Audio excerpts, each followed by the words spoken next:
the church is simultaneously too political and not political enough. Because, like, we divide into these camps, but then it's not political enough because then we don't even talk about that. One can feel very compelled to just take a side. If you are a registered Republican or a Democrat, you should not just take all the things that those people say as true because they're people. Hi everyone, welcome to this week's episode of the Two Things You Shouldn't Talk About podcast. I'm joined this week by three special guests, which I think is a record for our podcast. So you can raise your hand as I call out your names. So Trevor, Yo, Vincent, and Philip.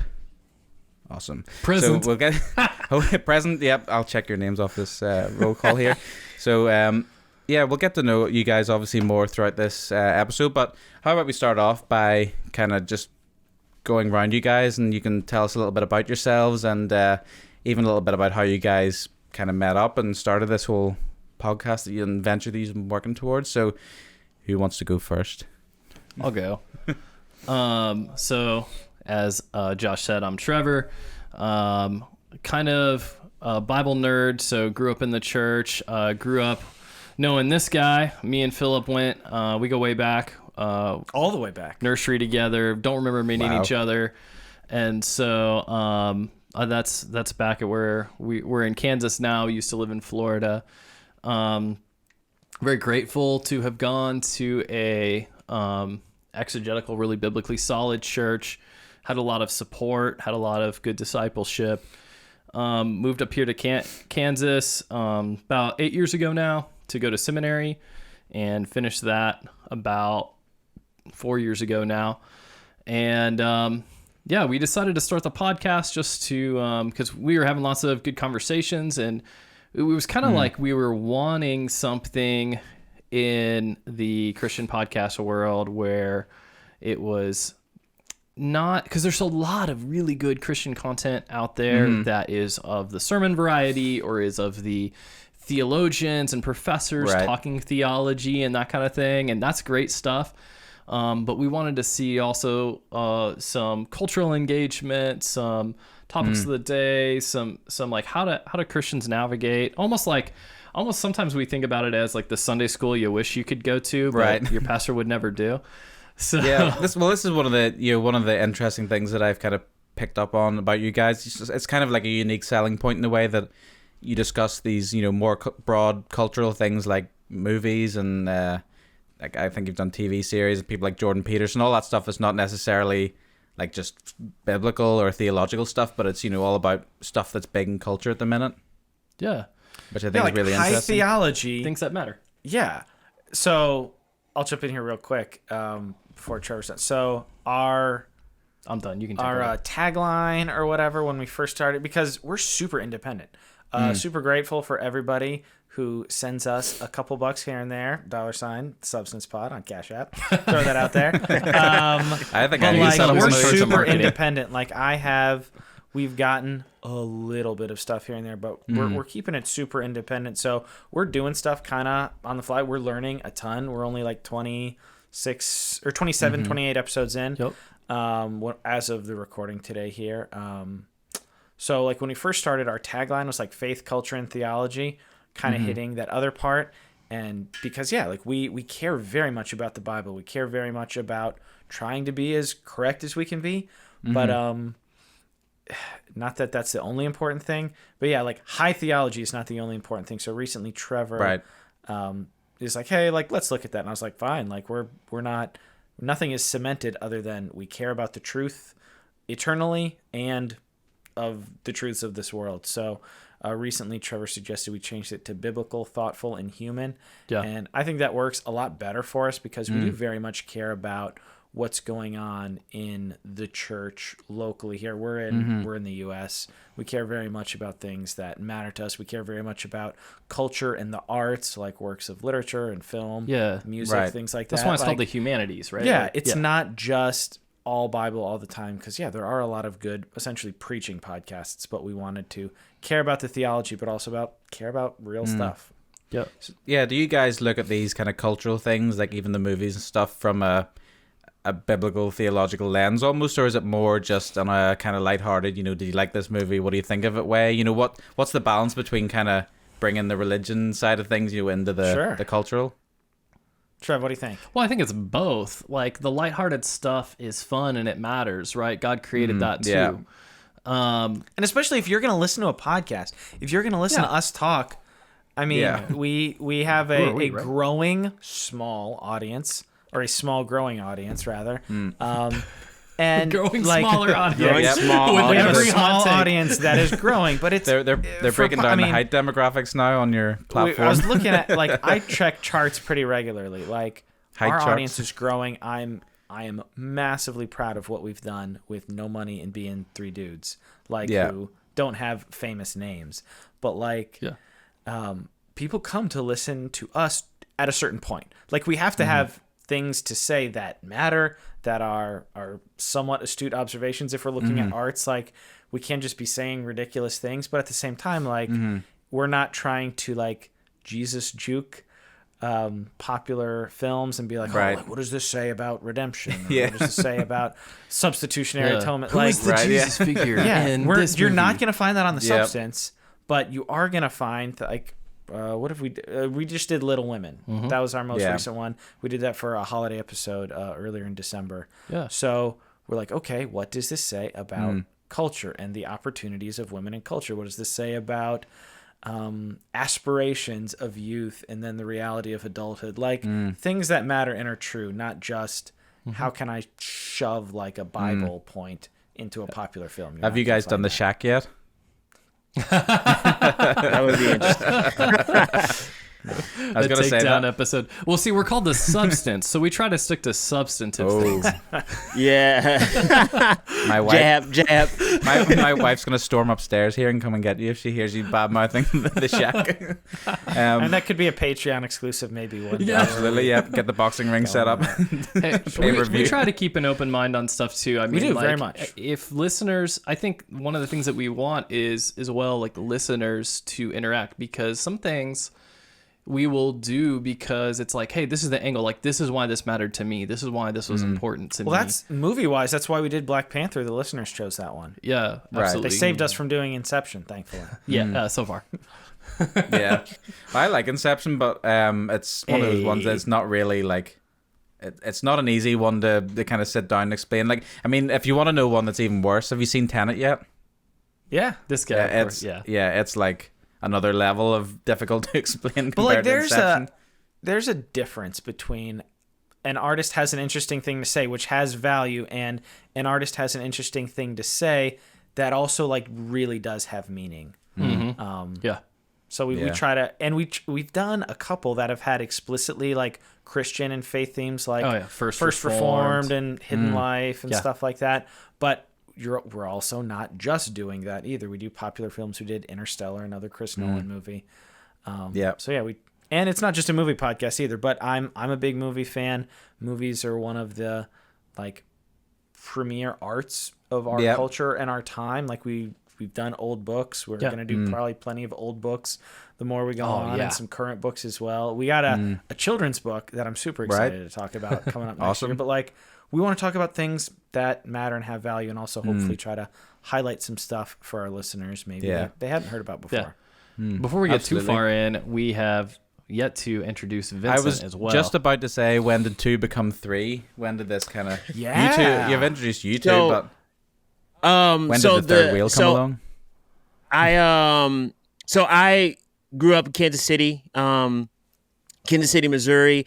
And long story short, I met Trevor first at a local church that we were going to, and we kind of hit it off pretty quickly. We were talking a lot about apologetics and just related on a lot of deep thinking, analytical, biblical things. And kind of like what Trevor was saying, the conversations were definitely, like, different and pretty deep. I have a blog that I write for that we started really engaging as far as content. And then one day, I think we were just kind of chilling at Trevor's place, and I was like, man, you guys should have a podcast. Yes. The thing, like, the depth of conversation that we're having, and I would even say the value and difference Too good to waste. is kind of Yeah, exactly. And so basically I was just like, you guys should do a podcast. And then Trevor was like, funny story, we have a podcast.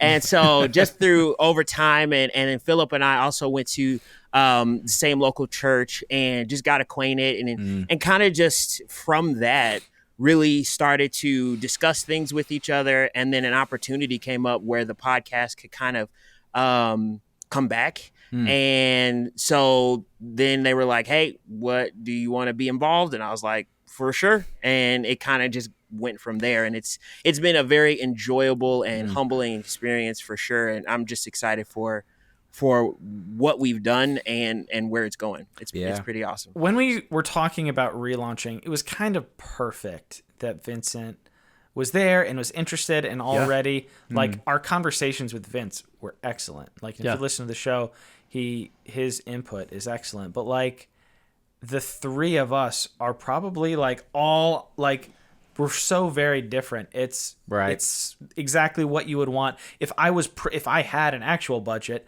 and was programming a show, I'd be like, let's get different, intelligent, well-spoken people that have different personality types or points of view, life experiences, personal interests, and like we are kind of like a perfect three-man cast, I would say, on that end. Do you guys ever get into like pretty heated discussions, being from different backgrounds, different points of views? Is it ever like, almost like argument discussions? We got to do a heated discussion on the origin of the word good arguments.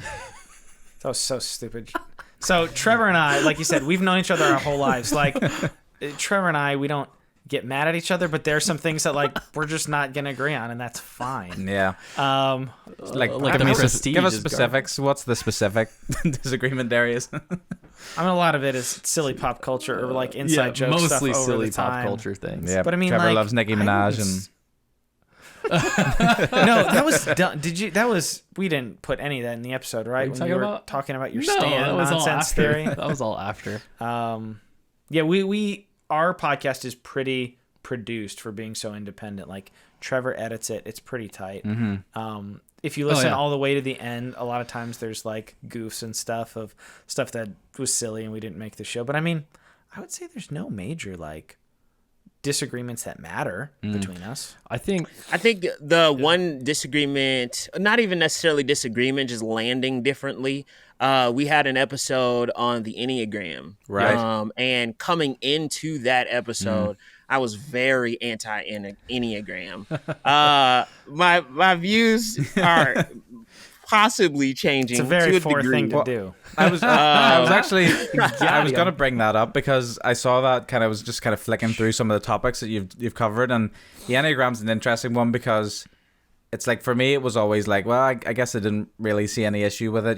I thought people may be obsessed about it like a little too much. Like it was basically becoming like it was like the next book of the Bible was it Richard Rohr book of the Enneagram. So it's like I didn't really have any negative views, but then like I've seen some people even on Instagram being like, no, this is like heathen practices, like pagan spiritualist kind of stuff. So I don't know, then I was kind of like, oh, I don't know anything about all this stuff. So we only had to sacrifice one goat before we started. It's like basically like a dream catcher or something, like, or like pentagrams and things. People were like just making it out to be all this kind of stuff. So I was like, I'm not really qualified because I haven't even read the book. I've just heard people being like, you're a 5 with a 6 wing, I think. Funny story on the Enneagram. So we've had some awesome guests on the show that have like boosted us a ton for periods of time. Sometimes people stay, sometimes they don't. But the Enneagram episode like tanked us for like a week or two after it came out. We had a lot of people just straight up not listen to it. All the purists just deserted you. No, it was a good conversation. I mean, we actually in the episode we dive into all that stuff because Vince does some homework on that for sure. It was a conversation. It wasn't just an Enneagram commercial. It was 100%.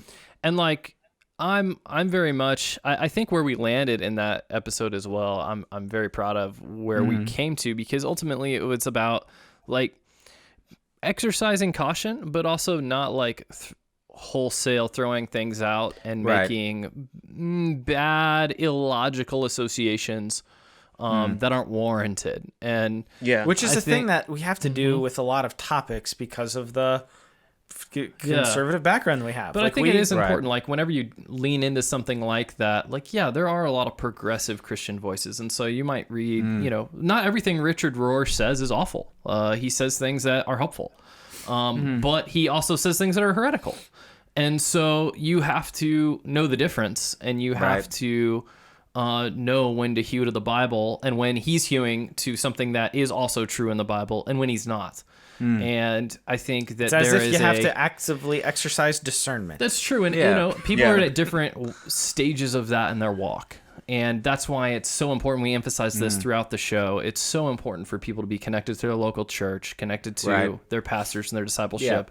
Because if your discipleship is somebody who you're watching on a YouTube video or on a podcast online, then like you're already in a weak spot spiritually. Right. Like those things are great to enjoy, and I hope they do. I hope they enjoy your YouTube. I hope subscribe they to two things. Subscribe to the substance. But I hope they prioritize first of all their local church and relationships community. there. So and I think one thing that Philip even often presses in almost every episode, or just as a common theme, is living consistently.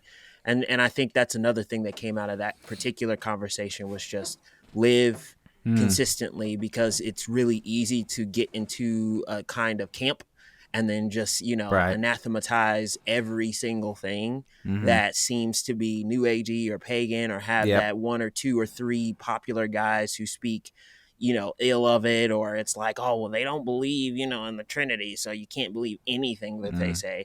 And so it's just, I think coming away from that as well was even an encouragement to me to live, see how I can live in discernment and then live consistently as well. Yeah, well, I think people are naturally cautious because you don't want to recommend things to people that might have like something that could trip them up. That's kind of where I feel like a lot of people, even with the Enneagram that I've seen disagreeing with it, or people that say, for example, I can't stand Bethel, I think they're a heretical church, things like that, they tend to dismiss it all because they feel like there's some elements that might trip you up. If Bethel are doing like, I don't know, was it fire tunnels, they do and those kind of things, some people disagree with all that stuff. You raised your eyebrows there as if you hadn't heard. I don't know about fire tunnels, but it sounds like something that people on the internet would have strong opinions about. Is that like at the beginning of football games, or they found a way to do that in church? You would be surprised at how similar it actually is to that.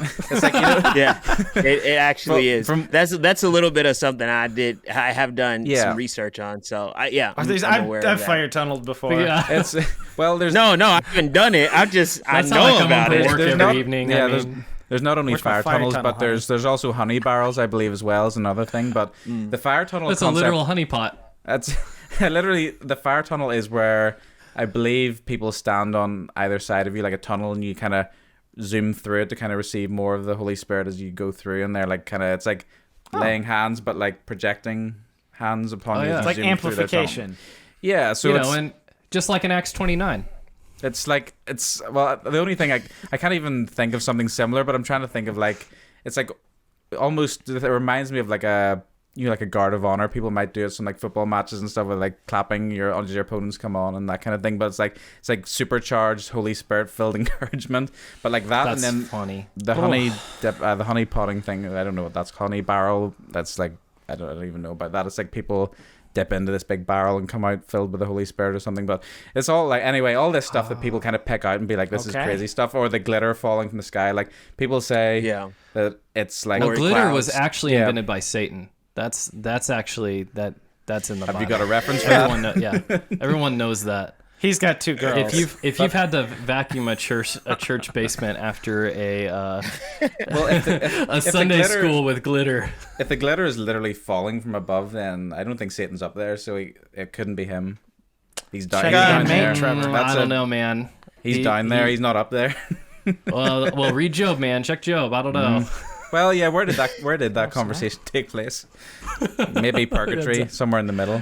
Anyway, so that's, people will say then, you can't trust anything Bethel say because they do some of these questionable practices that they disagree with. So, but I've there's some stuff in Bethel I found genuinely very helpful. Some of their worship I found very helpful, but it's hard because I might be at a level where I can discern what I think's good and what's bad. But then if I recommend this to like a 15-year-old, are they gonna be more intrigued by the stuff that's negative, or the Enneagram thing, you know, if that's, I think it's helpful because, you know, anything you can use to kind of examine yourself. And I'm very against putting yourself in that bracket in terms of I am defining myself by this category, and therefore I should subscribe and act the way this category demands. That's what I'm against. But if it helps you self-reflect, then I get the usefulness. So it's just this balance, I guess, isn't it, between what's helpful and then, you know, being able to discern what's not. Yeah, and I think one of the things that we push back on a lot too is like where do we draw that this thing needs discernment line? So like, oh, you have to be cautious with this because this theological movement could also have these things wrong. But like, what about the things in our theological movement that have things wrong?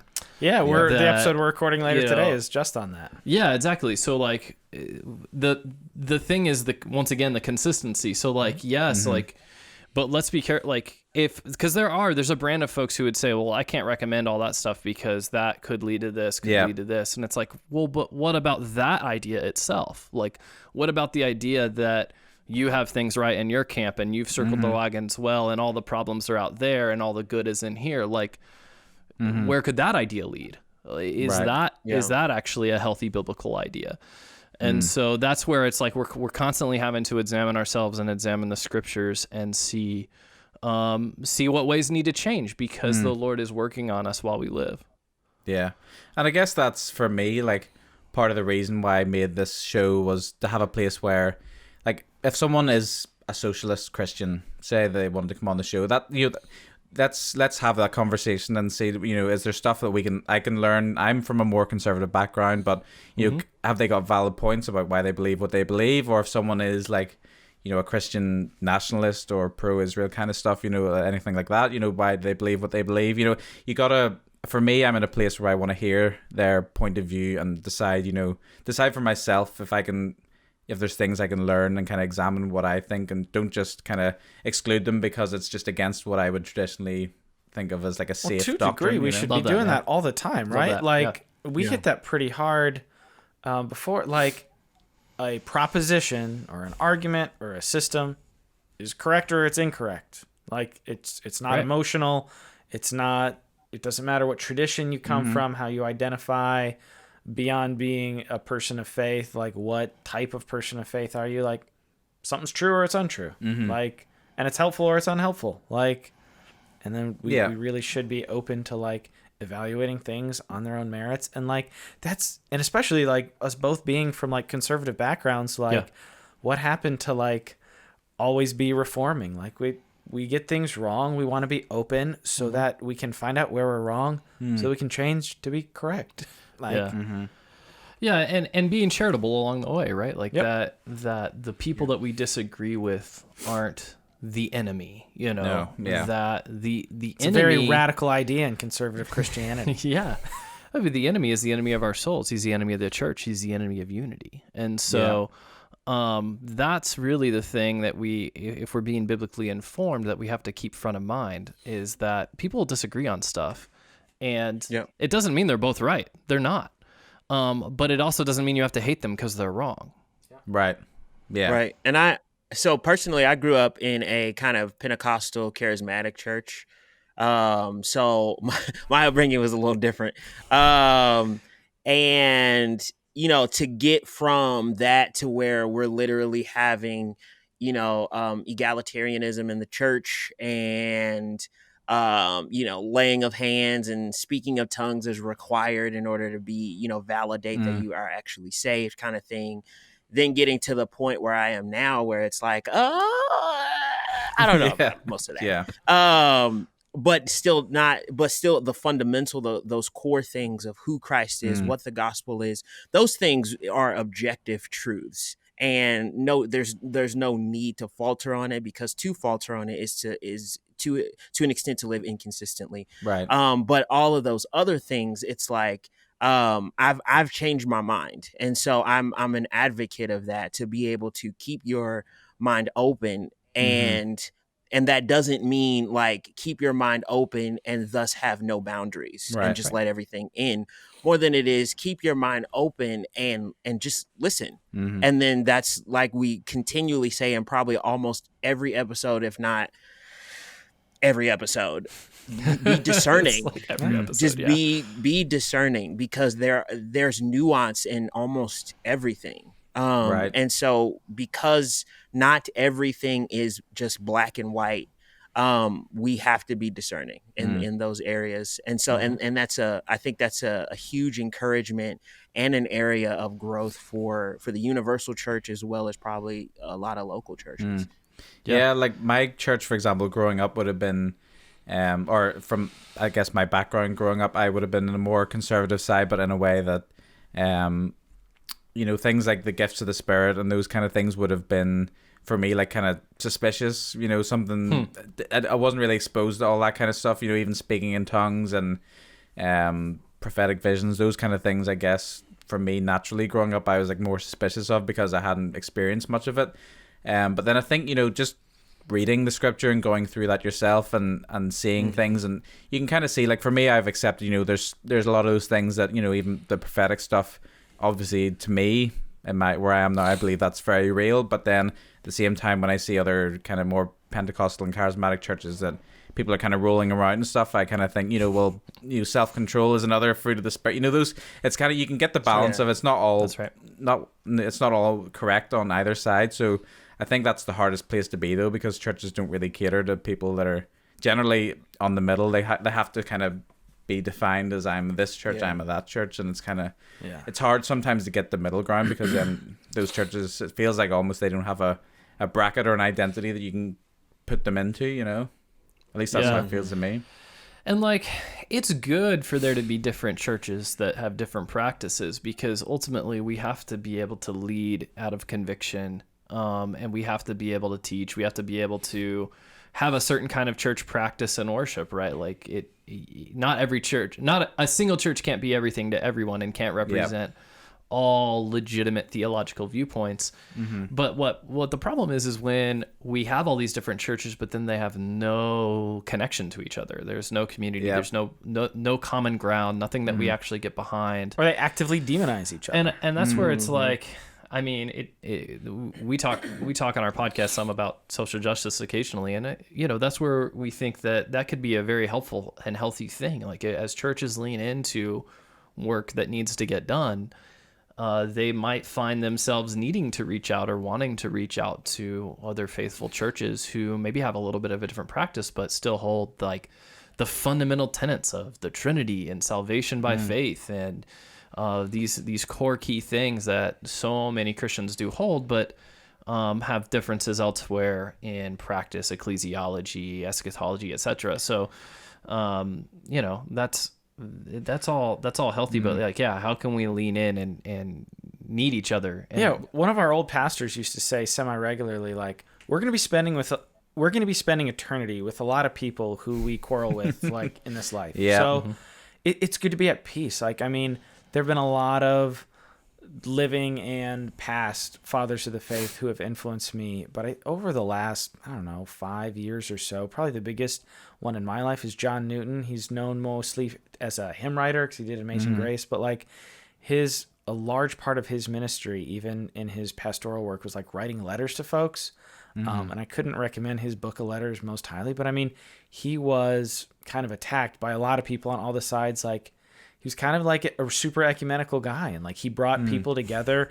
He brought people who probably weren't saved, but who were like in the world of the faith doing ministry, but like pretty whack and out there. But because of his charity and stuff, like he brought people into like real relationships with one another and real Christian work and ministry. And I mean, I that's very inspiring to me. Well, it's an interesting conversation to have. I mean, people will obviously, you have to ask yourself the question, where's the boundary between what's heretical and what can you exclude, and what what is within the kind of broad Theological church triage, what makes it in, and what can you work with and what can't you work with. Because I've talked to people before who are, I mean, I don't know if you know much about the history of Northern Ireland, but obviously there's been a lot of conflict between Protestants and Catholics in Northern Ireland and in Ireland in general for many years.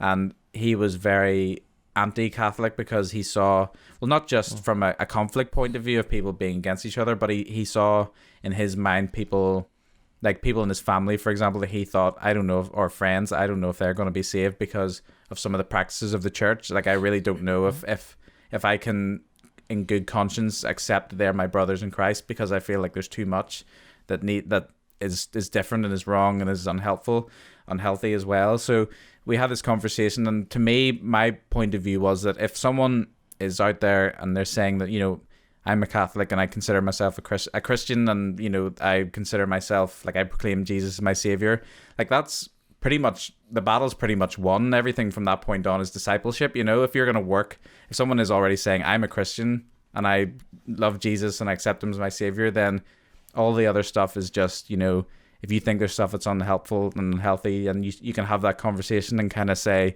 you know, they can point out things in you and you can point out things in them, but to then exclude them is less healthy, because who's going to reach out to them at that point if you think that something's genuinely even in not, the act you know, of exclusion, like, we kind of act like we have authority in a way, right? So I mean, it sounded like kind of what you were saying, the idea of like what is required to be a child of God is faith in Christ. There are plenty of people in all sorts of churches, denominations, maybe even cults, who like have a lot of things wrong, but I mean, what is required for faith is an understanding of sin and how it falls short, and how Jesus is the way to bridge that gap. And like you said, like, we're all on a journey. Where somebody is right now, how they identify now, what church they go to right now, that's a snapshot. Well, and I'll add two things to that too, because I mean, on one hand, yes, that's true, and I'd say I'll add the more inclusive thing first. Like, even without, like, as far as everything being discipleship, like, you can disciple someone who's not a believer too, and like, as long as you're willing to be in conversation with them and they're willing to, you know, be in conversation and be open, you're bringing the word of God, things like that. Let's do that. Like, we shouldn't exclude non-believers from our lives. So why would we exclude? But at the same time, I'd say, like, you've got 1 John 2:5, like, there is a following of Jesus that doesn't follow the real Jesus. Correct. And, true, you know, that's, and that's not salvific, right? That doesn't save you. And so I would just add that caveat. Like, there are people who say, I believe in Jesus, who don't believe in the real Jesus. And Matthew 7, that's like the most terrifying passage in the Bible. Like, a lot of people, 20 to 20, a lot of people think they're following Jesus, and in the end, they're going to be like, no, that is, weren't. Well, I was thinking. Sorry, go ahead. But keeping the lines of communication open. Go ahead, Vince. Yeah, no, I was just thinking the same thing, because I know I'm really into apologetics, and I've seen he is very Mormons. into apologetics, folks. This is true. Mormons who will, on the surface, prior to actually delving into the Jesus that they're speaking of, will say, I believe in Christ. Right. He's my savior. But the Jesus that they believe in is definitely not the one of the Bible. Right. Or there are certain aspects of dogma that do come out of the Catholic Church that's like, you have to believe this in order to be saved. And it's like, we already had our kind of cautionary scriptures about different gospels. And so you definitely, I think that's a beautiful view of being able to say, you know, if somebody is proclaiming Christ, we are not God, so we cannot say, I know a heart. But at the same time, what comes out of a person is what defiles that person. That's what Mark 7 talks about. And so we know them by their fruit, and Galatians 5:20 through 23 talks about that as well, about what fruits we should see and what works of the flesh that we shouldn't see in a person who calls themselves a believer. There are different levels of growth, and there's time that goes with that. But even in that proclamation of a person saying, I know Christ, discernment is still useful. I was just going to say again, it's discernment. Yeah.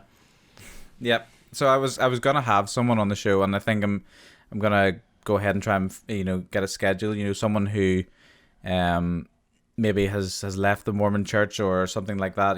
People, because I know of a few people. There's a contributor on our blog, for example, called Valentine, who has written a few articles about her perspective as someone who's left the Mormon Church and has sort of found Christianity in a truer sense. In her opinion, I guess it's not really. It's so hard to say, because Mormonism is like one of those ones that I wouldn't consider a Christianity, but yet it's the same God and the same characters They in would a lot of consider ways. themselves part of Christianity. Yeah. It's one of the toughest ones, and it's one of the ones that me and my wife talk about the most, because they've like, we have this conversation about, you know, Heather would say, I know people who are Mormons, for example, that have a relationship with God, and that to me is like, it's an interesting way to look at it that way, because like I don't like how can you, or if it's that different, like how can it be the same God? Like, are we having the same relationship with the same being? You know, it's a very tough and a very tricky one. There's other ones that are a bit closer, like even, you know, there's other denominations and things that, you know, you might, even Catholicism in ways, like it's a bit closer to what I would regard as sort of mainline Christianity, but sure. Well, there's a difference between, and I've had this conversation with Trevor and plenty of other folks. Like, there's a difference between a person who says, I'm a Catholic, and who sits in the Catholic Church, or a person who says, I'm a Mormon and reads the Mormon Bible, versus like the church itself and the positions of the church. Like, right. There are plenty of people who I know who have called themselves Mormons and Catholics, and then like after, like, the Holy Spirit eventually is like, no, that's not really what I am. Like, I'm going to find a place that, like, right. So, I mean, and again, we're not the Holy Spirit police. Like, No. But at the same time, we do hold to the word of God. And so, like, that's where, like I said in 1 John 5. So like, if somebody wanted to, like, like if we were elders and somebody wanted to join the church, to be like, well, these things are important. Yeah, exactly.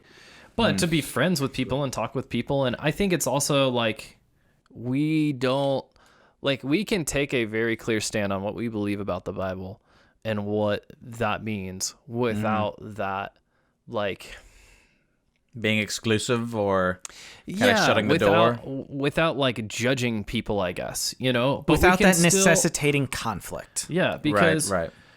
I mean, and if they don't want to hear that, they don't want to hear that, and that's sad on their part. But like, you know, I think there is a place to say, well, here's what the scripture I think pretty clearly teaches, and because I do think it's clear, and so based on that, like, it doesn't look like what you're saying is in line with that, and you can disagree, and I'm open to listen to that disagreement, but this is where I stand on this. And so, like, let's hold the stand hard, but then still fulfill the scripture where it says, like, as much as it's possible to be at peace with all men. Like, we can say that's the constant balance we're trying to work too. And again, I think social media in a lot of ways has cranked this up, but I mean, in the day and age we live in, which is a terrible phrase. I'm sorry that I said that, but in our current culture, like, differences are just cranked up.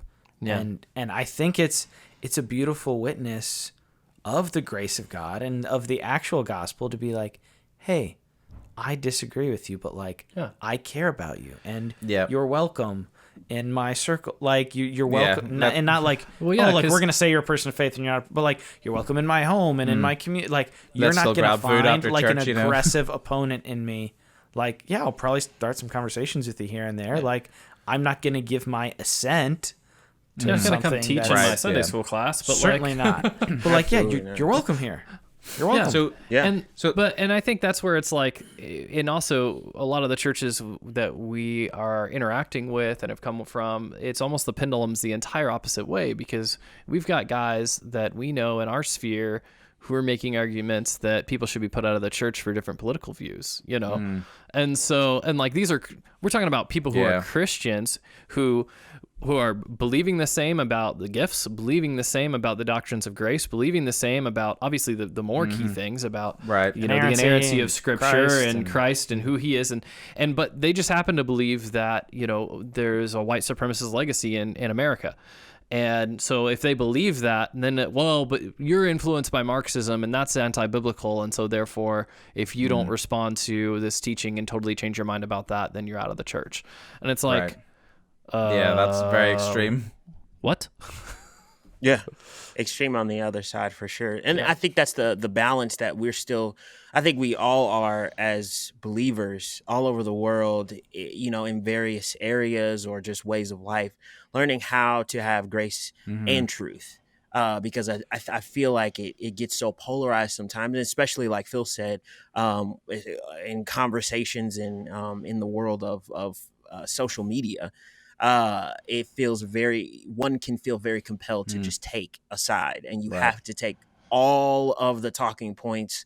And if you disagree with any of the talking points, then you're just not a part of our group, because one talking point missed invalidates all the other ones that you may agree with. And it's like, I mean, read 1 Corinthians 13 about what love is, and then come back and tell me that. I think we just need to do a lot better at, and it's a conviction for me too, because sometimes I lean and I'm like, I'm too much in that truth area where no grace is being given, and so that's a caution as well as an encouragement, I think, for all of us to just continue to see what grace and truth looks like as we interact with believers and non-believers. Yeah, well, I've spoken about this with guests before about how I think there's a very different culture. I mean, I think the American kind of conservative culture is a little bit different to kind of the British or the Northern Irish church culture in terms of, I think Northern Ireland would be considered one of the most Christian parts of the UK, if that's a thing, I guess, one of the more religious parts. And among most church circles, I would say, in terms of like, I guess the more what's the correct word? The more trendy churches, the ones that people kind of want to be at, and the more kind of, you know, people, those kind of non-denominational churches that are kind of starting to pop up and grow bigger and bigger, you know, they're definitely a lot more liberal and progressive in Northern Ireland than I think they probably are in the US. Like when I see a lot of churches, even like Bethel and like other non-denominational churches, like they seem to be more conservative. Would that be a correct sort of characterization, or they seem to be bordering more on the conservative side? There's a lot of, like, the politically conservative church movement here is very powerful, but that doesn't mean that the liberal church movement is big. What's really hard to find is the churches that are theologically conservative, but maybe not so like politically conservative. And because it's like you have this strain of fundamentalism, and there's actually a really good Phil Vischer video on what is evangelicalism that explains the new video was so good. Super well. So recommend that to you and any of your viewers. But so you have this really kind of weird marriage where the conservative church ends up very typically, not every church, but very typically, and they would also dispute this. So if they're listening, they would probably not agree with me saying this, but this is the facts. They're very, very tied to one party, one political party. And then you have the broader, more liberal churches that aren't really tied to one party. There's probably more of a mixture. And so what ends up being equated a lot is like conservative politics and conservative theology. Right. People start to think it's one, and I've seen people tweet like, oh, I've never seen somebody have liberal politics and not have liberal theology. And it's, you know, and also it's a very racially segregated kind of perspective. To think that in America as well. Yeah. But so that's something that we would love to see, a lot more critical thinking in the church, so that they wouldn't hew all to one side, but have a better interaction. And I think it would also lend a lot more credence to their fundamental beliefs. Yeah, that's what witness matters to them most fundamentally. If like you're telling the world that Christian equals political conservative equals you have to vote these ways and think these ways about history, or else like you don't belong in church. Like, well, this is the interesting thing. Problem. Like where I'm at, one of the things that kind of, it didn't alienate me, but it's definitely like annoyed me quite a bit, and I mean it was a struggle for me, because the churches that I generally would have associated with, and the kind of church scenes, this kind of non-denominational, it's not exactly evangelical in the American sense, but it's, you know, just kind of like a standard. The church scene I would have been involved with would have been very politically progressive, I feel.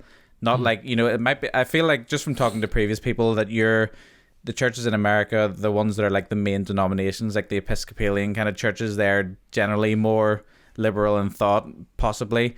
And then the kind of more evangelical, non-denominational ones are maybe the more conservative types. But over here, it's kind of like the opposite of that. The ones that we would call our Episcopalian ones, like the Church of Ireland and Church of England, for example, they would be more, you would think they would, like over here, they'd be more conservative politically and in thought, but the non-denominational ones are the ones that are more liberal. So for me, like being part of that kind of church scene, it was difficult, like for me, because the great sort of, I've said this before, the great sort of evils of the world in their eyes were, you know, this idea of Donald Trump and Brexit, and that was like, you know, these are the things that we should all kind of, it was like taken for granted that we all accepted this was the moral evil of the world, and that was just the common point of view. And for me, like a lot of those things didn't necessarily, like I didn't agree with all of that. I didn't agree that that was kind of, that is something that just should be accepted, you know, straight away, that was, those were negative things, because like half of our church, for example, I think were conservative politically, and well, not our church, but the church scene in general were conservative, and I felt like that was alienating them a lot, just by saying like they were saying it definitively, like Donald Trump is bad, Brexit is bad, these are the bad things in the world. And like, for me, from the pulpit kind of deal, like. Yeah, like just, I remember I was at a church event. It was after I don't know how familiar you are with the Brexit kind of thing, but I was at a church event, and like the day after that, and I had voted in that, and I remember after like the results of the Brexit referendum came in, there was like people basically like saying from the pulpit of this, it was like a festival type thing, you know, I know most of you guys will be like hurting, and this is like a really tough time for the country, just seeing what's happened, and you know, we'll get through it. Like it's just like basically making out like we all agreed that this was just a bad thing. But for me, like that was the difficult part, because like I don't care if I went to a church that was all politically conservative and that was what was being preached, like I would find that really tough as well, because like you're just automatically alienating like half of your kind of target audience in a way, you know, your congregation. So like that was you gotta one know of how to shepherd people no matter what their political party is. is. That's something that theological education, like seminaries, need to do, or whatever sort of theological training, like pastoral training. Like there is the two bad sides of the pendulum where nothing is said about current events or political things. Yeah, and then there's the people who like kind of use the pulpit and like their mouthpiece of God to like. Tell people how to vote and feel about things as well. Well, that's where we're like we've talked about before, how the church is simultaneously too political and not political enough. Yeah, it's too political because like you said, like we divide into these camps. Like we make these things realities, but then it's not political enough because then we don't even talk about that. Like the reality is the church that I used to go to, like probably of 600 members, like I would imagine there is not double digits of there's only two parties in America, the Democrat Party. And like you don't think there's more than 10 people who I don't think there's more than 10 people who are maybe Democratic in that church. I think that's probably fair. Maybe. And maybe I'm wrong. But if I'm wrong, I'm not off by much. And like the reality is though that those political issues are never going to be talked about. Like they just don't get talked about. There's no teaching about it. There's no thoughts on like, okay, politically, philosophically, like, you know, we can demonize redistribution, for example, in our minds, but is that biblical? Or even if you land on conservative sides, like, what are you doing to put forth the conservative things in your community? What are you doing to help crisis pregnancy centers or homeless shelters or food banks? Charity, like, what are you doing? Yeah. And so the Bible doesn't seem to get brought into the discussion. Yeah, it's like it's just for me it was very tough, and I was talking to someone, I think it was my second episode, who was a like a religion and politics professor, you know, political science, but specializing in religion and politics and where they all work together.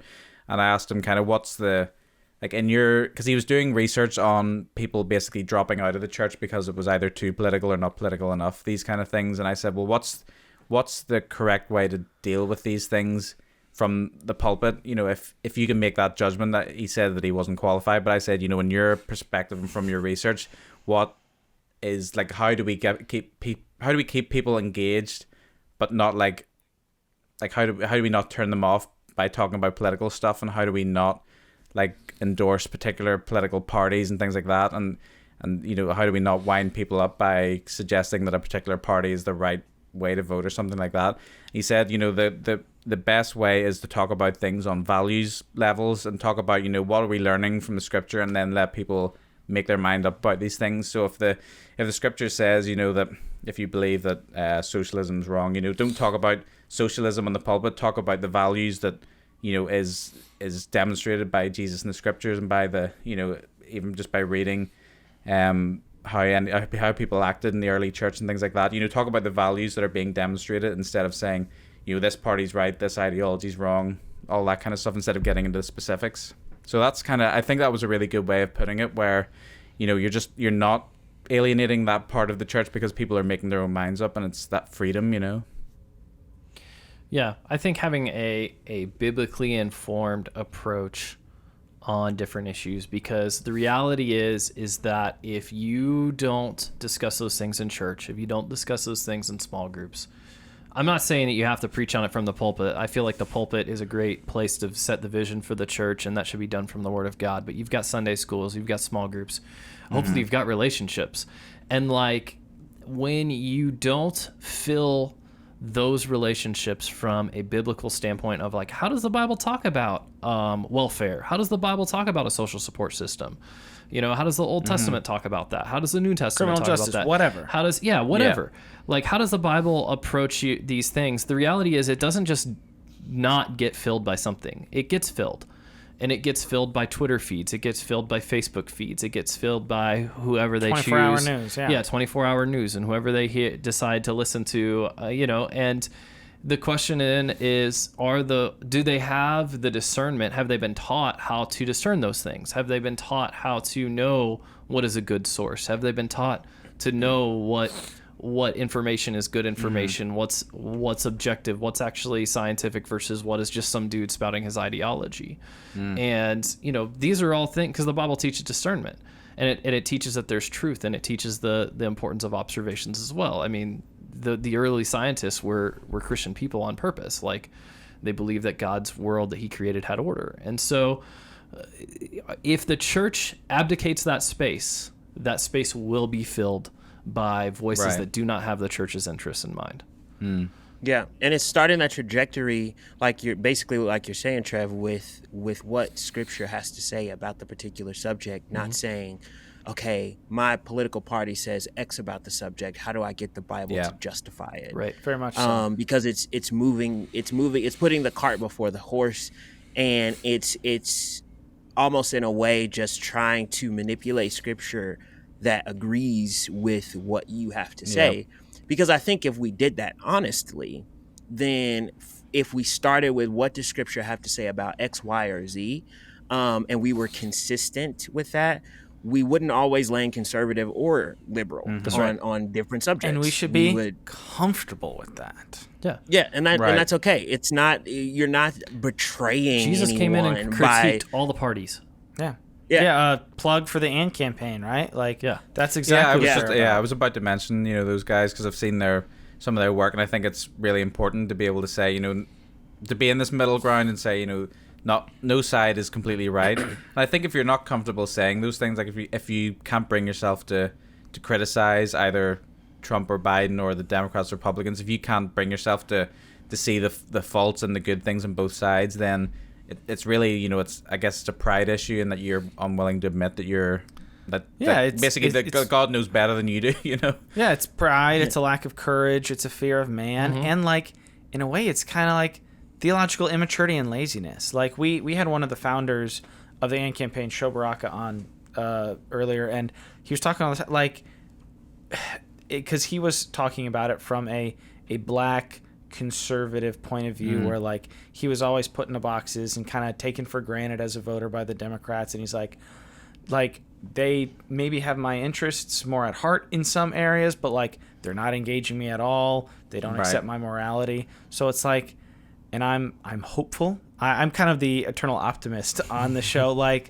I think what the AND campaign is doing is so helpful, because it is a organization with a lot of people of faith and people who have expertise in political fields saying it is okay to accept things on principle and to not make your party identity, to have your party identity be all that important. Political parties have value because there's organizations, that's how things get done. But if you are a registered Republican or a Democrat, you should not just take all the things that those people say as true, because they're people. Especially as people of faith. They're only as part people of of the faith system, to be to mindlessly take what people in a political organization say as true is like doubly wild. Right. Yeah, like, and I've got to a place too, I mean, just to lay the cards on the table, like where I'm fairly progressive politically now. I would say even more so than some in the Democratic Party would be. But I do that in a distinctly biblically informed way, I believe. And I do it in a way that doesn't, like, they're not my party. Like, it's not that I buy those things hook, line, and sinker. Like, you have to be willing to critique on all the sides. And I think the other thing about that is just because you're critiquing on all sides doesn't also mean that your critiques fall equally on both sides. Like, sure, nobody has it right, and they're not biblically informed, and they're not the party of Jesus. They're not Jesus's like, Jesus is going to come down and set up his kingdom, and then the government will be perfect. But before that, we'll always have things to critique on both sides. But like, that also doesn't mean that just because there's two options to critique that they both are equally the same amount wrong. Like, they're both wrong, but they're not necessarily both the same amount wrong. I think that's an error in America that happens a lot, is that, like, we think, like, Americans confuse centrism with objectivity. And, like, you can be objective and not be centrist, because just because you're in the center doesn't mean that that's where the objective data actually lies. And so that can be a lazy cop-out, because it's like, it's a fallacy, really. Education, economics, criminal justice. What does this side say? What does this side say? Which one is more right? Like, and it's not like, let me slap myself right in the middle of, like, right with some issues and very wrong and wrong with a lot of good. Like, let me go in between for the sake of being centrist. Like, that does nobody any good. And I don't think that's what Jesus did, right? Like, when he came, like, he did stuff that made people want to kill him. Like, that's the reality. And, like, that's not a moderate centrist approach. Like, but he did call out all, like, he wasn't of a party. And so I think that's kind of, he's our example in so many things. And I think his approach to society is definitely one of them.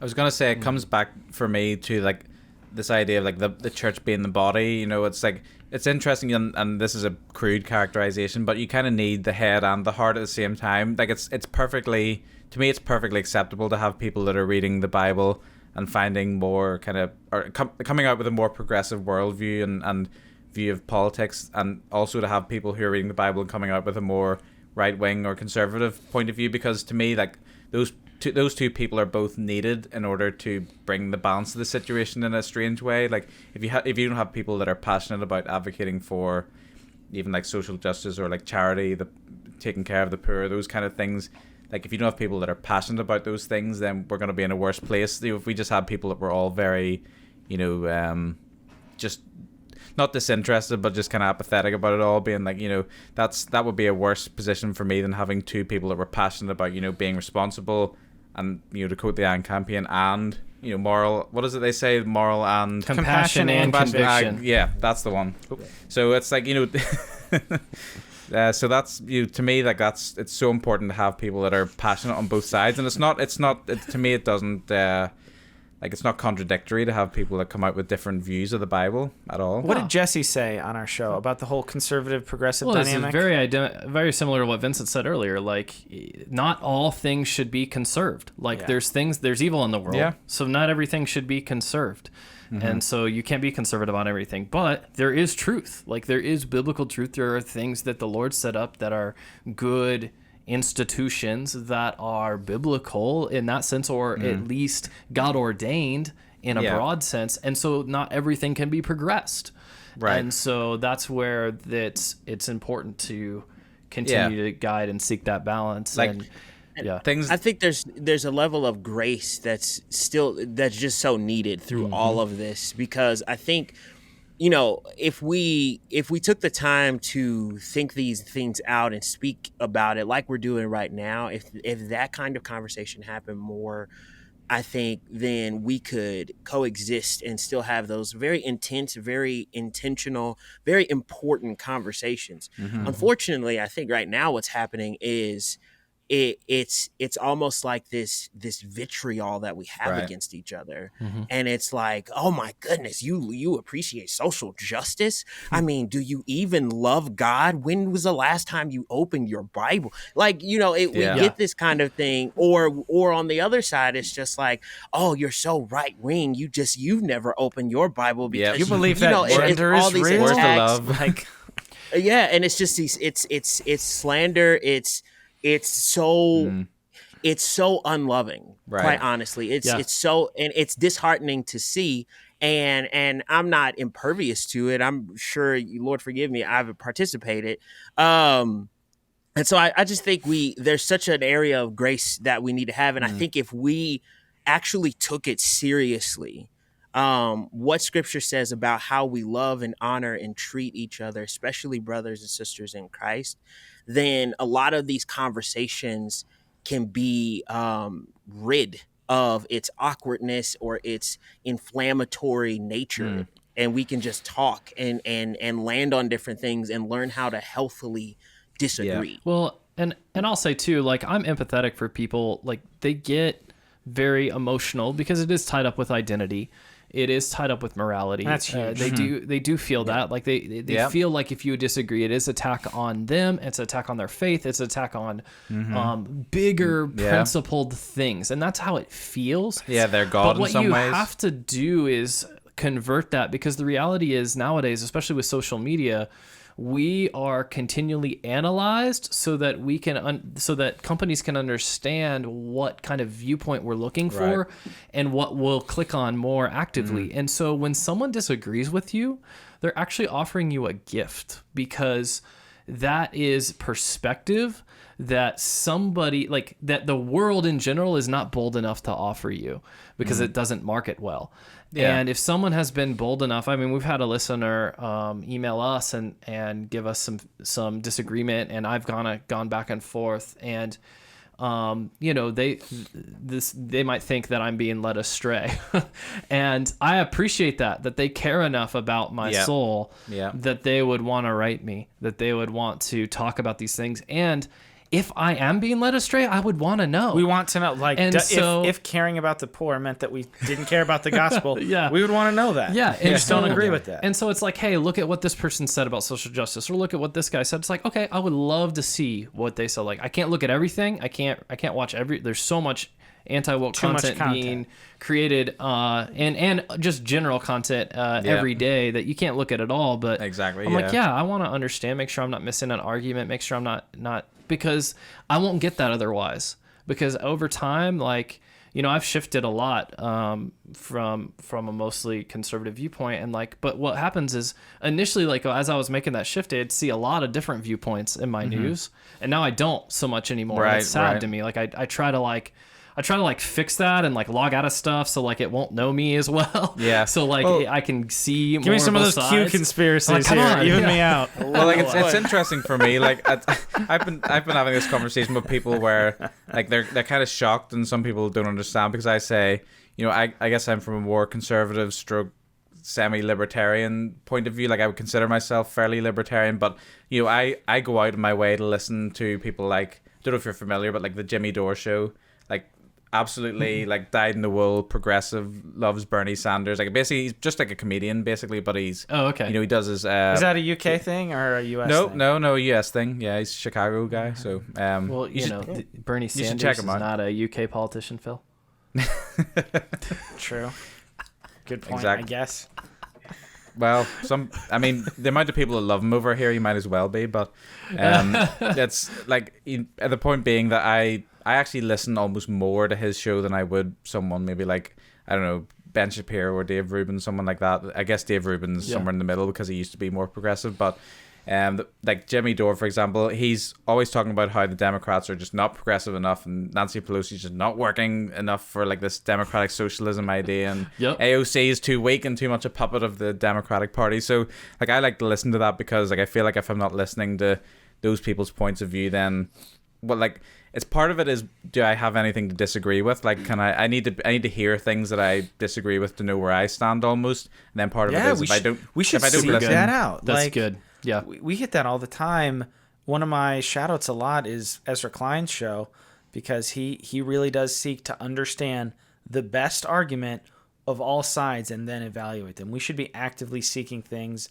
outside of like our echo chamber and our established culture. When someone's progressive and they say at the same time that when they're telling you the faults of the Democratic Party, which is really more their side, that's when I start to be able to trust them more, because I can see they're not just like sycophants for their own party. They're saying, Barack Obama's, blew up more people than anyone in history, basically. When I hear those arguments from people who are genuinely concerned about their own side, that's when I start to open up and think, right, well, this is someone I can listen to, because I may not agree with pretty much anything they say, but at least they're telling me their side more truthfully than the people that are just just kind of repeating the talking points. And it's the same with more conservative things. Like I say to people, it's like I feel guilty listening to conservative podcasters usually, because I feel like they're just repeating a lot of things that I've already heard and that I already believe. Like I sometimes I listen to like Steven Crowder, but it's most of the time I feel bad, because I'm like, yeah, like I agree with him in ways, but it's like, am I really learning anything by just hearing people saying what I believe? And I mean, that's how such a good. That's kind of how people get radicalized. Like literally only hearing the same thing over and over. Yeah. Yep. And it's not always right, uncritically accepting it all, and then kind of like viewing people as enemies who don't agree with everything that they believe. Yep. Yeah. And you got to be able, like Joe Rogan to me is a big inspiration, because he takes people from both sides and listens, and he finds that sort of middle ground where he can agree with pretty much. Did you listen to that episode that we did on that? I take it you guys have opinions on Joe Rogan. No, did you check out our Joe Rogan? We talked about Joe. No, we talked about Joe. Positively.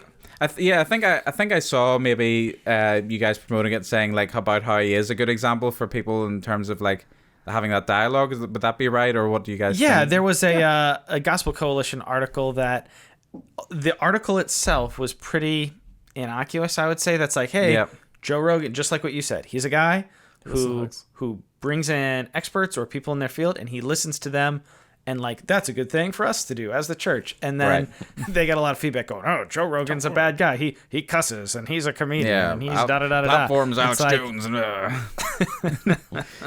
I don't feel guilty about listening to Alex Jones. I mean, people can comment on my Twitter or whatever, like give me hate for that, but like I don't feel guilty listening to Alex Jones, because he is saying things that other people aren't saying, and I want to hear all the points of view that I can find. If he's saying that such and such is happening in the background, he might be talking nonsense, but I like to at least listen to a little bit of what's going on in the background, so I feel like I'm slightly informed when people say he's a bigot, or when people say about him being like promoting hate speech. Like I want to know that he is doing that before I dismiss him. Oh, for sure. And I mean, like, I think that there is, I think I've listened to stuff that like, okay, what is going on here? Now, I will say that there is a point at which the character of a source or a person, like we were talking about this. We have an episode coming out on news and sources, and it's like we're kind of trying to fill that gap, like we've been talking about, of people understanding how to discern, like not just saying, hey, these are the news sites you need to listen to. Right. Like, no,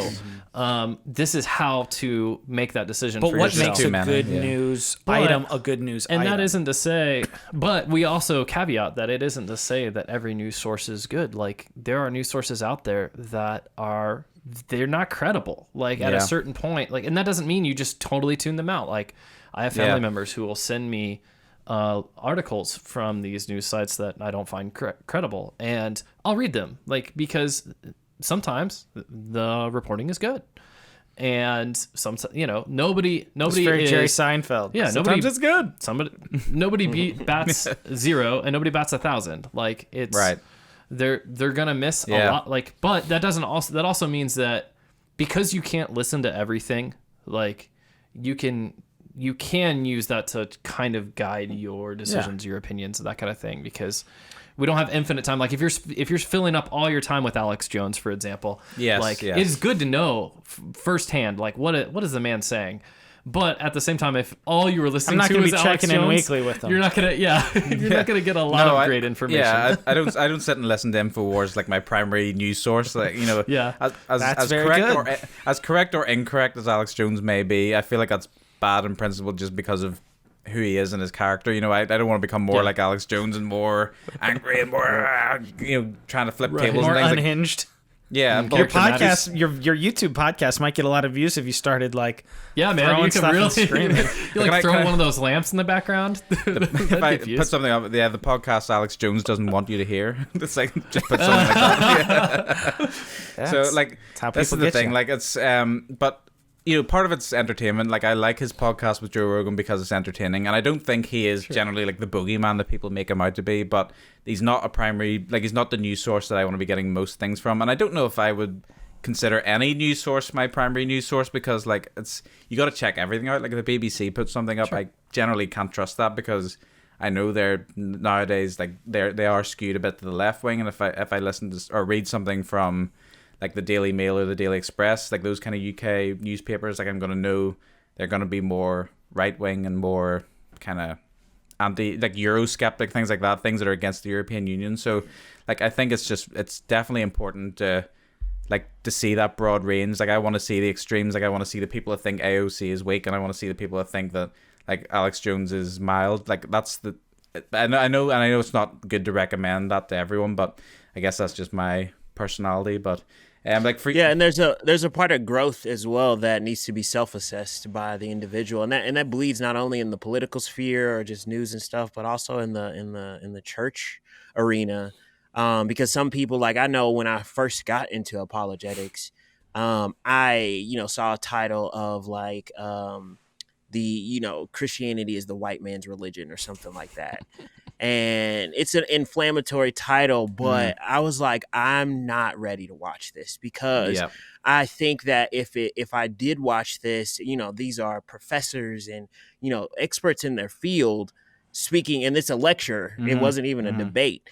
And I was nervous, and I think that was, to a point, wisdom to just stop and say, you are not at a point in your faith where you are going to be able to discern well enough, and you might get captivated by these arguments, and these things that are being said. And so I was like, I'm not ready now. I could definitely watch it and be fine.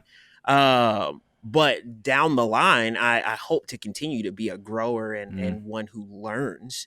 And so there might be something where it's just like using discernment. It's not time to look at that news source. It's not time to read that. It's not time to watch that. And that's okay. It's not to say it's forever off the table. I'll never listen or learn or look or at all. It's just saying I need to be more refined or fortified in what I'm learning right now. And then as I continue to grow and learn, then I can engage a wider range of topics. I think that's part of why I feel guilty listening to the conservative side, because I don't want to inflame I don't want to get to that point where like I'm feeling like I'm really wound up and really for those talking points, and like I don't want to get too passionate about a flawed political system, if you know what I mean. Like I feel guilty feeding that inside me, and it's like, I don't want to feed.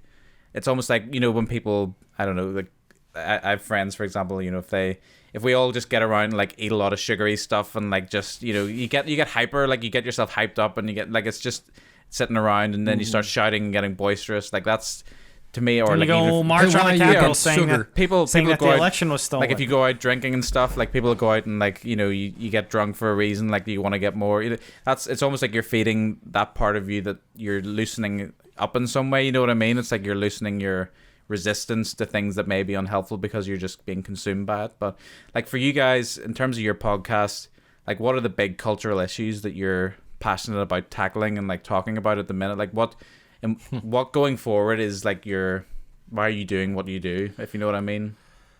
Oh, those are almost different questions, I feel like. I suppose so. I think I feel like a lot of the content, like I'm very passionate about content and learning and dealing with stuff. I know we're going to talk a lot, I think, in the upcoming year about race. We're going to be hitting that issue because I think it's kind of an elephant in the room for the church. The church knows it's there, but really doesn't want to. Some of the church knows it's there. Directly engage it. And and there's just so much, I think, opportunity for biblical thinking there.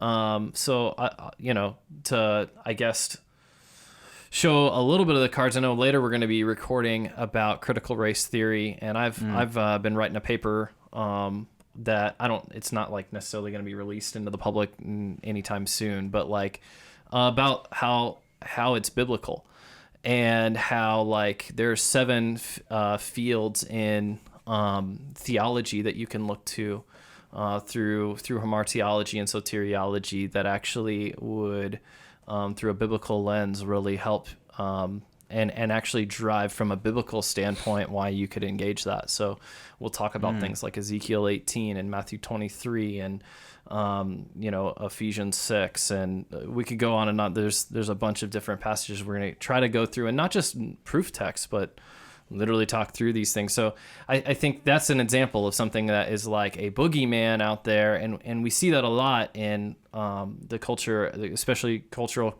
Christian conservatism, where it's like these boogeyman of this is all evil anti-Christian stuff, and it's like, well, hold up, like why? I know that you think that. Yeah. You think that very hard because you've been told it over and over and over. Right. But why though? And not just why, like show me in text, show me this thing, and it's like, and does the thing you show me actually validate your argument? Position? Yeah. And that's and show me from the Bible too. Like show me in the world, show me in the Bible. Let's put these things side by side and let's look at these things. So, and I think so that's one issue with, and we're gonna also try to tackle. I mean, we actually just had a planning episode about talking about race as well. So right. Well, there's so many different episodes that we'll have to have on different things. We're not going to we're not a social justice podcast. We're not trying to necessarily become that. I used to say that all the time because we can't not talk about it. If we are genuinely engaging in the word and we are genuinely engaging in the culture, like the social justice questions, a ton of them are going to come up, and we're not going to ignore them. And I'm hoping to have, like, I've quoted someone, like people on my Instagram page before who, differing opinions on critical race theory and things like that. And I'm hoping to have someone on and talk a little bit more about that. I feel like he's going to be more from like a negative point of view, like thinking it's anti-biblical. And it'll be interesting to hear your point of view on that in terms of like listening to your show on that. And then like, talking to this guy and seeing like what he thinks. And it'll be interesting to see. It's not necessarily like I think we're allowed to disagree even on issues like that. We're going to have different opinions, and it's about saying respectfully, why have you come to your opinion biblically and why has he come to his, and then deciding, maybe it is the middle ground, maybe I agree with one side, maybe I agree with the other, but that's just another example I think of an issue where you can't not talk about it, but then again, that doesn't mean there's a correct answer. When we've said that before, in this episode, Yeah, or that even you have to be right about it. Yeah, even if you should want to be right about things. I think we have convictions, right? We do believe like, hey, we get to this place, but at the same point, like recognizing that I'm human, I'm flawed, and there's other things that I've thought were right that I don't believe now. And being right about social justice isn't salvific. No, but like it's just a good thing to try to be growing on. Yeah, I think so. The thing is, too, Josh, is like I've grown up in churches, and Philip with me, that like we're very like it's intellectual from the get. Like every single week, exegetical, verse by verse, like people preaching. I thought churches exclusively preach through the Bible verse by verse for a very long time. So like we didn't grow up hearing topical sermons, things like that. Like it was very, very like John MacArthur style, exegetically driven, and like everything very theological, and like that is so I think it's healthy. I think it's good. Super important. Yeah. But it can't be the only thing, because then what you reduce church down to is an educational center where if you fundamentally just think these things like about faith and about life and about whatever, then that's what makes you Christian.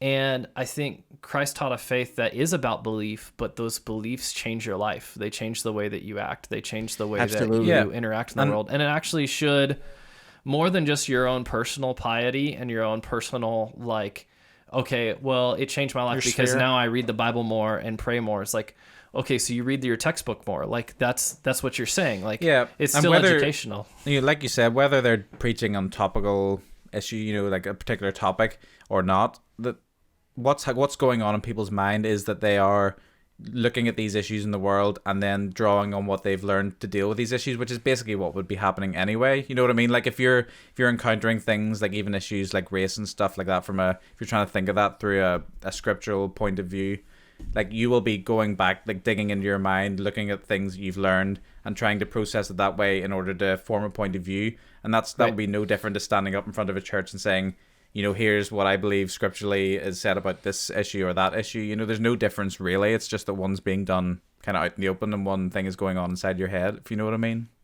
I think so. Does that make sense? And I'm talking about too about like churches should think about like what we learn by hearing, but also we learn by doing. We learn by getting alongside each other and being involved and being active. And so how can we be about that as well, about character formation, about the kind of people, like it's said all the time when the churches are growing up, like, you know, Christianity is not about behavior modification.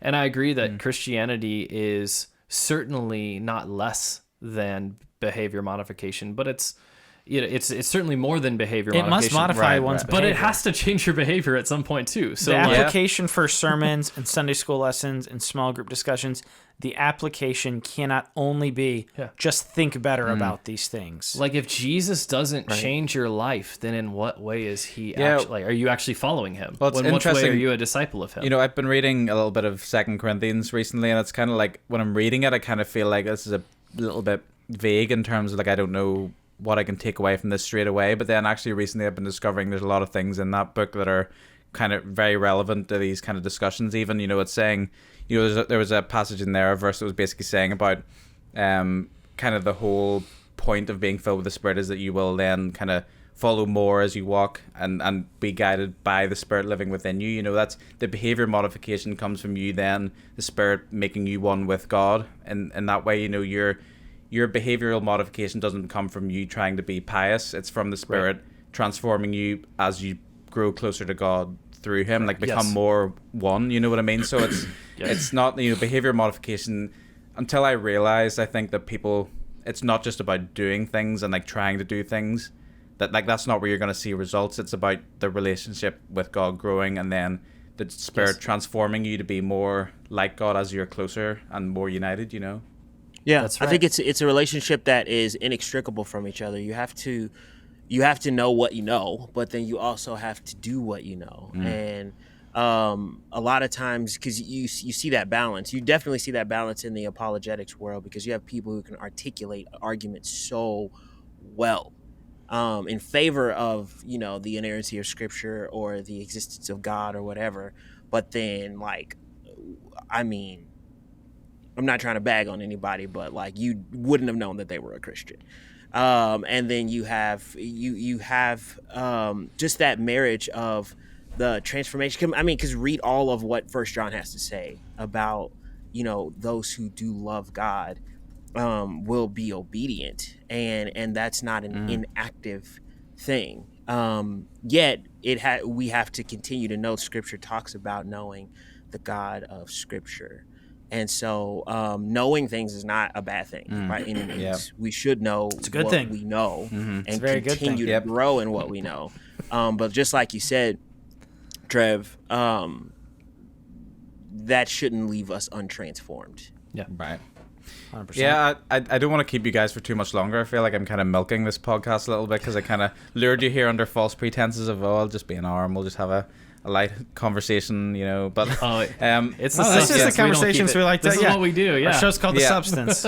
Yeah, absolutely. So I I really appreciate you guys, you know, joining me, and I think that there's, you know, a lot more that we can discuss if we, you know, collaborate again, you know, further down the line. You know, we can definitely, there's so many more things we can just jump into. But like I said, I really appreciate you guys, you know, joining me for this, and I think it'll be good for my listeners to learn more about you guys, because, you know, even if they disagree with you on some things, like I want people to be able to hear you talking through it in a, you know, a well-researched and thorough way. And you guys, like, that's one of the hallmarks of your shows that I've listened to, that everything is, you know, even the one on cancel culture, it was so well thought out and planned out. And I think that's something that's really valuable in terms of, it's not just kind of idle words and like chit-chat. You guys have put some thought into what you're saying, you know.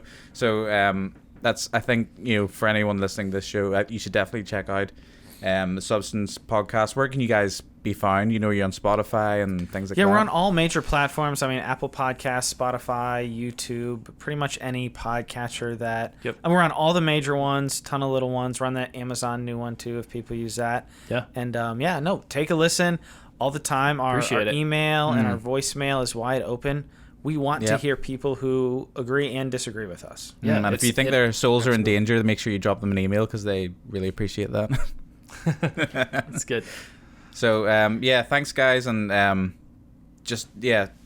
so check out these guys' Substance podcast on Spotify, wherever you get your podcasts, and we'll put links in the description down below on YouTube just for anyone that's watching. But I just want to thank you so much, and really enjoyed the conversation. So thanks for joining. Thanks for having us, Josh. Yeah, thanks for having us. Appreciate what you do, man. Yeah, thanks very much. So thanks everyone for watching as well. Thanks for joining, and make sure if you enjoyed this, subscribe or wherever that is on the screen. See, I'm really bad at this kind of stuff, the generic, like, subscribe and drop the comments below. So but genuinely do, if you enjoy this, give us a like, and make sure you put a nice meaningful comment down below and engage with these guys. So if you like Josh's show, give him a 5-star rating because it really does help. Yeah. Absolutely, and if you enjoy this, not just this show but other shows, if you're liking them all, please give us a subscribe, because that's the quickest way to find our content. But these guys will be scouting out the comment section for anyone that has any disagreements or agreements with their what they've said today. But if you enjoyed this, leave your thoughts below and on Instagram as well. But until next time, thanks again for watching, and we'll see you next week for another episode.